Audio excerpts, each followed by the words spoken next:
तो बांग्लादेश में दुर्गा पंडालों में तोड़फोड़ की खबर आपने कई बार देखी और सुनी होगी। हमने भी आपको बताई थी। हमने आपको बताया था कि कैसे पिछले साल बांग्लादेश में कट्टरपंथियों ने दुर्गा पंडालों पर अटैक किया था।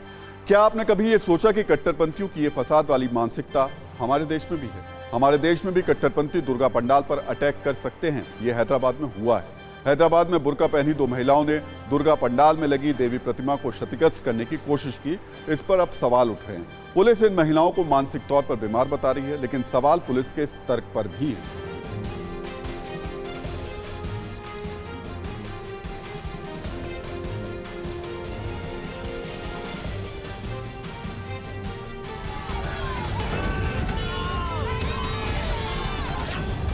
ये आक्रोश, ये नाराजगी कट्टरपंथियों की करतूत के खिलाफ है।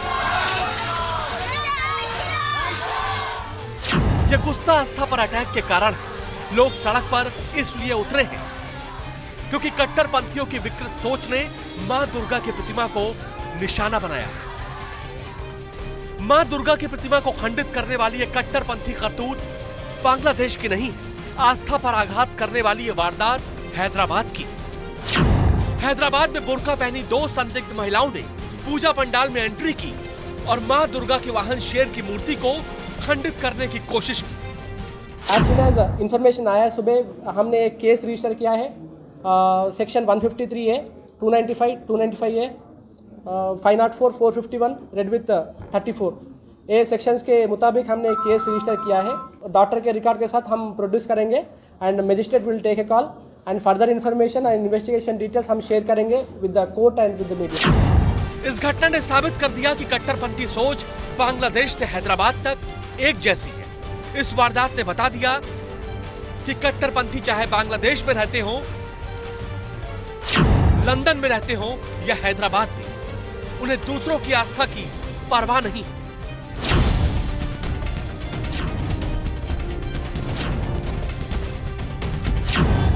इसलिए कट्टरपंथियों के खिलाफ लोगों का गुस्सा अब सड़क पर दिख रहा है। मांग हो रही है इन कट्टरपंथियों के साथ ही इन्हें शह देने वाले राजनीतिक आकाओं के खिलाफ भी कार्रवाई होनी चाहिए। By saying they are not mentally fit or mentally not stable, using this card, just they want to escape from the communal attack on Hindu temples and Hindu idols, which indicates the communal situations.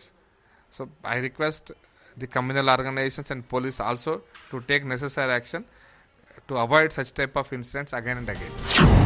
Burke में अपना चेहरा छिपाए इन कट्टरपंथी महिलाओं ने पूजा पंडाल में तोड़फोड़ करने के बाद एक चर्च परिसर में घुसकर मदर मैरी की मूर्ति को भी नुकसान पहुंचाने की कोशिश की। लोगों की नाराजगी और हंगामे के बाद पुलिस ने केस दर्ज कर मामले की जांच शुरू कर दी।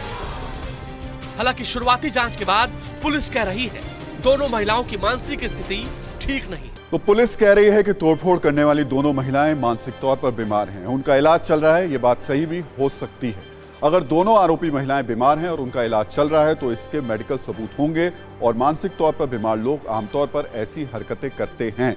लेकिन यहां सवाल दूसरा है। लोग सवाल पूछ रहे हैं कि अगर महिलाएं मानसिक तौर पर बीमार हैं फिर भी उन्होंने पूजा पंडाल और चर्च में ही तोड़फोड़ क्यों की? सवाल यह भी है कि रास्ते में दूसरे पूजा स्थल भी आए होंगे। ऐसे में इन महिलाओं ने कहीं और तोड़फोड़ क्यों नहीं की? इन्हें उन्माद की अवस्था में भी पूजा पंडाल, चर्च और मस्जिद का फर्क कैसे पता था? इन्हें पता था कि कहां दूसरी आस्था के लोग पूजा अर्चना करते हैं? ये सवाल अब पूछ रहे हैं लोग। तो हैदराबाद में हुई आस्था पर आघात की इस घटना पर इसलिए भी सवाल उठ रहे हैं क्योंकि हैदराबाद कट्टरपंथियों की करतूतों को लेकर लगातार विवादों में रहा है। हैदराबाद AIMIM का मजबूत गढ़ है। वही हैदराबाद है जहां ओवैसी जैसे नेता लगातार एक खास तरीके की राजनीति करते हैं।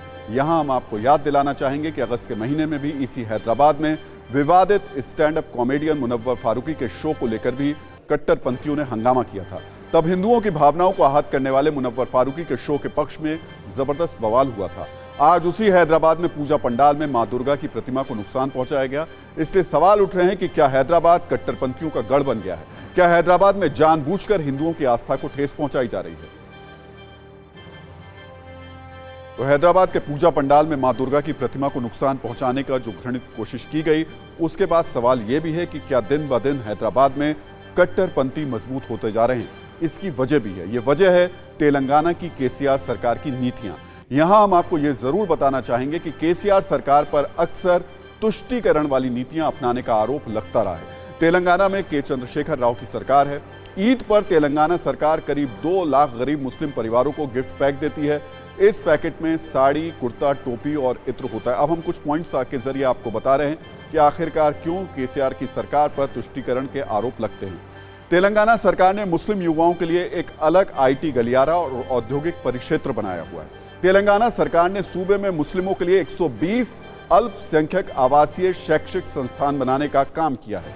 तेलंगाना में मुसलमानों को सरकारी नौकरी के योग्य बनाने के लिए तेलंगाना अल्पसंख्यक अध्ययन मंडल का भी गठन किया गया है। विदेशी यूनिवर्सिटी में पढ़ने के लिए मुस्लिम युवकों को 10 लाख रुपए देने का भी प्रावधान तेलंगाना सरकार ने किया है। इस्लामिक कल्चर सेंटर बनाने के लिए शहरी इलाके में 10 एकड़ जमीन दी गई है। मस्जिदों के इमामों को भी हर महीने 1000 रुपए दिए जाते हैं। तेलंगाना सरकार की ये सिर्फ चंद नीतियां हैं, ऐसी अनेकों पॉलिसी हैं जो तुष्टीकरण और वोट के लिए लागू की गई हैं। जो ये आरोप लगाए जाते हैं वो विपक्ष की तरफ से हमेशा लगाए जाते हैं। इसलिए हैदराबाद समेत पूरे तेलंगाना में कट्टरपंथियों के हौसले बुलंद रहते हैं। इसलिए आए दिन तेलंगाना में कट्टरपंथी फसाद करते रहते हैं, हंगामा करते रहते हैं।